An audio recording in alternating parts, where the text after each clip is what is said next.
Hello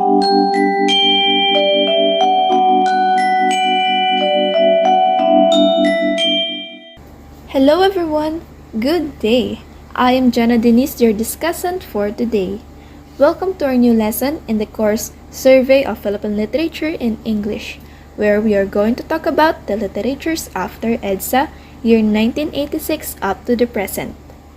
In this entire discussion, we have three objectives. First, discuss the themes, lessons, and use of the English language, mood, form, and style. Second, use themes from the story to help answer the essential questions. Third, show concern for the family by valuing one another. Let us now move to our lesson proper. 1986. 1986 marks the start of a new chapter in the unfolding narrative of contemporary Philippine literature. It saw the end of President Marcos' dictatorship, which he established on September 21, 1972, when he declared martial law in the Philippines. Establishing a regime that not only suppressed writers' rights to free expression but also created conditions that made collaboration and cooptation attractive options for artists competing for recognition and survival. Even when it appeared in the legal press, writing under the martial law regime was characterized by militancy and belligerence, particularly after Ninoy Aquino's assassination in 1983. The political culture of the underground National Democratic Movement provided much of the heat and direction for poetry and theater. Furthermore, the growth of underground writing was created both in urban and in the countryside during this time. The popular EDSA revolution, where EDSA is known as a highway in Metro Manila that runs north to south from Caloocan to Baclaran, has paved the way for the flight of the dictator and his family to Hawaii, USA on February 24, 1986. The revolt established Corazon Aquino as president, heralding the restoration of a pre-martial law society. The Philippines, on the other hand, did not recover as quickly. For many Filipinos, the years following EDSA were a wild roller coaster ride. Natural disasters wreak havoc on economic plans. Writing under the martial law regime is best described as militancy and belligerence. However, following the defeat of the enemy in 1986, literary activity demonstrated a degree of disorientation manifested in a proliferation of concerns taken up by individual writers and groups. After EDSA, two types of creative writing centers exist. The academic institutions and the writers' organization include sponsors and members. Academic institutions that offer creative writing as a course of study and allow students majoring in literature to interact with senior creative writers, critics, professors were members of the first group. Silliman University, the University of the Philippines, the Ateneo de Manila University, De La Salle University, and last but not least, San Carlos University in Cebu are among these academic institutions. The second category is composed of writers' organizations that sponsor writing symposiums and/or workshops for their members and other interested parties on a regular basis. Pumpil, Unyon ng mga Manunulat ng Pilipino. Panulat, Pambansang Unyon ng mga Manunulat, Panday-Lipi. GAT, Galian sa Arte at Tula. Katha, Lira, Linangan sa Imahen, Retorika at Anyo. Gumil, Gunglo dagiti manurat nga li Ilocano. Ludabi, Lubas sa dagang Binisaya, and Pen. Through these twin centers, writers learn about new developments in the field of writing and gain enthusiasm for their craft. The two union serve as umbrellas for writers affiliated with a variety of organizations to socialize with one another. Also, the award-giving organizations, annual competitions, and publications provide writers with incentives to continue producing. These actions contribute significantly to the writer's retention in the public consciousness, allowing commentators and audiences to identify significant established writers while also highlighting emerging new talents. The National Commission on Culture and the Arts, a post-EDSA state-sponsored institution, was established by law in 1992, succeeding the 1987 established Presidential Commission on Culture and the Arts. The aforementioned institution has a Committee on Literary Arts that funds workshops, conferences, publications, and a variety of other initiatives aimed at developing a national literature. The committee's mission is to foster multilingual, multicultural, and truly national writing. It is also connected to the non-governmental organizations which have collaborated with certain institutions to recognize writers from specific sectors of society. Among these non-governmental organizations are the Amado V. Hernandez Foundation, the Gapas Foundation, and Kaibigan. And as students, even the campus publications are another important outlet for non-traditional, experimental writing. Weekly student newspapers, quarterly magazines, or annual literary journals are all examples of campus publications. In general, the character of the Philippine literary scene following EDSA can be pinpointed by referring to the theories that inform literary production, the products issued by publishers, the dominant concerns expressed in the writer's output, and the direction in which literary studies is trending. And here are some of the characteristics of post-EDSA writing. Number 1, there is in the academe an emerging critical orientation that draws its concerns and insights from literary theorizing current in England and the United States. Number 2, post-EDSA publishing has been marked by adventurousness, a willingness to gamble on non-traditional projects. Number 3, the declining prestige of the new criticism, whose rigorous aesthetic norms has previously functioned as a Procrustean bed on which Filipino authors and their works were measured, which has opened a gap in the critical evaluation of literary works. Number 4, the fourth and final characteristics of post-EDSA writing is the development thrust towards the retrieval and the recuperation of writing in Philippine languages other than Tagalog. During this time, as different kinds of literatures was produced, stories has been made, and one of those is what we are going to tackle. Do you have a pet? Because I have. It's a dog, and I was hoping for you to also have one. How was he or she? Its color, skin, fur, and paws, among other characteristics. If you do not own a pet, when was the last time you saw a dog? I'm sure you have already seen some. Of course, because dogs are man's best friend. And perhaps most endearingly, had you ever eaten a dog? Okay. If we're all aware of what dog is, its characteristics and more, let us discuss and learn why our story for today was entitled The Dog Eaters by Leoncio Derriada. The Dog Eaters by Leoncio Derriada is a story about how desperation and victimization can lead to insanity. Mariana, dissatisfied with her lot in life, blames her unhappiness on dogs. Whether she is referring to the metaphors she uses to describe her husband and his friends, or the literary variety, her husband's pet, when she exacts a cruel revenge, her anger, resentment, and insanity come to a head.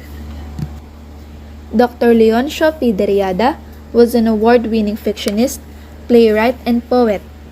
He received his doctoral in English at Suliman State University in Dumaguete City, Negros. Dr. Derriada was known for reviving writing in Canaraya, and he also uses Visayan languages and other regional literature in his works. He makes fiction stories. Aside from what we are going to discuss, he creates stories such as The Road to Mawab in 1984, Nightmares in 1988, and The Week of the Wheel in 1994. He also received awards like Gawad Pambansang Alagad ni Balagtas, Yuhum in Iloilo, and becomes the heads of the Centro ng Wikang Filipino at the UP Visayas and an associate of the UP Institute of Creative Writing. In 1986, he even made drama anthologies like Ani, West Visayas 1989, Patuba 1995, and Baul 1999, which he co-authored with Isidro M. Cruz, a Polanca Hall of Famer, and with the same year, 1986, The Dog Eaters was published. It was narrated at the third-person point of view. The story takes place at Arteaga Street, Davao City, specifically at Mariana and Victor's home at Sergio's store in the year 1970s. Now, let us know the summary of the story where we are going to read the lines or dialogues of each character. We can do silent reading as well as I show you the happenings in the story using a comic strip. Are you ready? Let's start reading.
Have you comprehended the comic strip you just read?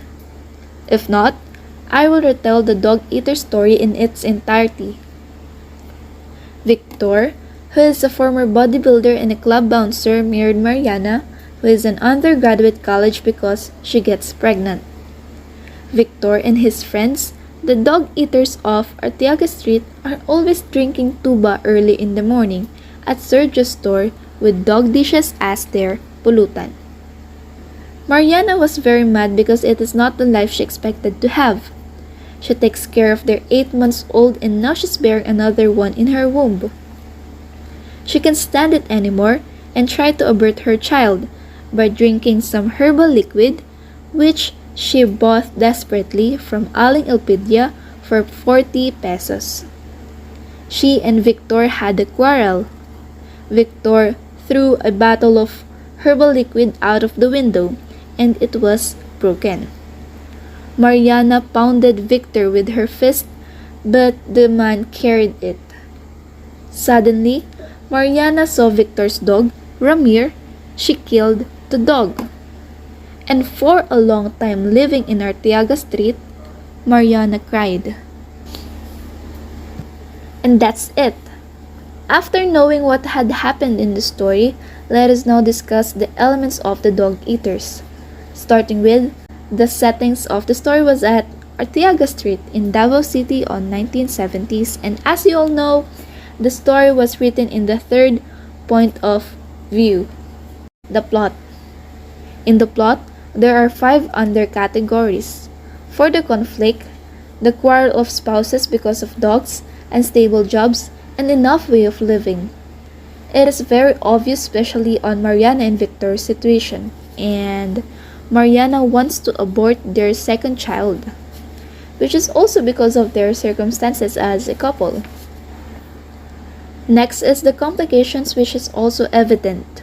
The poverty and lazy husband, which causes the quarrel between the couple to Mariana and Victor. The rising action is when Mariana bought a potent from Aling Elpidia to abort her child. They quarrel about it, which makes it the climax of the story as Victor discovered that Mariana wanted to kill her child, and the reason why the battle shattered into pieces as the falling action as Victor threw the bottle of potent and they had an argument. Moving on, style. The story is written in excruciating detail. The story reveals the characters' emotions, feelings, and actions, and the author reveals the characters' true selves in each scene or circumstance. Tone. The tone of the story's voice varies according to the character's feelings and emotions. Generally, the tone of the story is quite intense and powerful. The story is filled with instances of anger, remorse, irritation, and frustration. However, it also contains, in some instances, sarcasm and humor. As for language, it is simple and easily understood by readers. The author used a language that a typical Filipino would use. The text also depicts the characters' actions. The themes. One's anger must not be blamed to the innocents around them, for they can bring evil on oneself. Particularly, the bad decision that Mariana wants to abort the child. The right to live is entitled to everybody, even a fetus or an animal, which pertains also to the dog and the unborn child. And lastly, the theme of the short story is suffering, the consequences of the actions being done. Basically, the text revolves on the consequences on the decisions and actions done by the characters in the story. Consider what Mariana has done to herself. She is never satisfied. She is an excellent student, extremely clever, but due to a love she believes will stay, she blames her life on Ramir, her husband's dog. A talented student who dropped out of school when she became pregnant and ended up living a life she never imagined. Keep in mind that in order to overcome life's obstacles, we must be intelligent, bold, and tough. Assess each decision you make twice. For imagery, the image or the description of the house of Mariana and Victor shows how simple their life is, and that the image of Mariana and Victor quarreling reveals the major conflict in the story, which is man versus man. Symbolism or allegory. Ramir, the dog, may represent the relationship or life of Mariana and Victor, noisy and very troubled. The bottle of liquid may represent the feelings of Mariana towards his life, which is a bitter life. The meat of the dog may represent the poor while the meat of beef and pork represent people in a high social status that represents how poor their family was. Derrida's short story, The Dog Eater, details possible events in a marriage life. The Dog Eater foreshadows a story about a couple who is trapped in their forced marriage. The author depicts an apparent outcome of a marriage free of liability in the story.